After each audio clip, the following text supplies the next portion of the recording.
تو دنیا کو یہ تاثر دیا جاتا ہے کہ اسلام کے دامن میں شاید عورتوں کا تحفظ اور حقوق کا کوئی حصہ کوئی نہیں،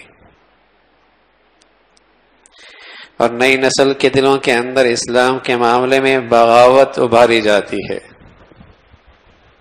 فکری اغوا کی ایک بہت بڑی سازش ہے کہ مسلمان خواتین میں یہ تاثر پیدا کر دو کہ اسلام کے دامن میں تمہارا تحفظ کوئی نہیں۔ سڑکوں پر، روڈوں پر، ایوانوں پر، ٹی وی کی اسکرینوں پر وہ اپنے مردوں پہ ایسی برس رہی ہوتی ہیں کہ تصور بھی نہیں ہوتا کہ یہ بھی مسلمان کی خواتین ہیں،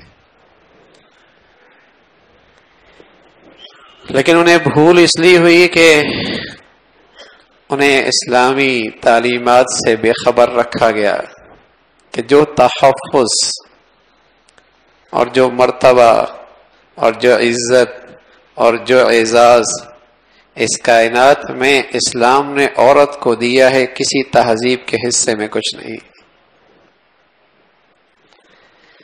اللہ کے نبی صلی اللہ علیہ وسلم کا ایک بہت پیارا ارشاد ہے۔ آپ علیہ الصلوۃ والسلام فرمایا کرتے تھے، خیارکم خیارکم خیارکم خیارکم لنسائکم وانا خیارکم لنسائی، او کما قال علیہ الصلوۃ والسلام۔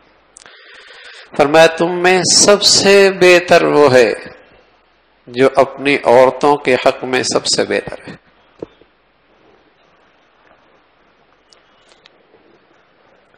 اللہ کے نبی صلی اللہ علیہ وسلم کا یہ ارشاد دیکھیے اور دنیا کی موجودہ تہذیبوں کا حال دیکھیے۔ پھر فرمایا میں تم میں اپنی بیویوں کے حق میں سب سے بہتر ہوں۔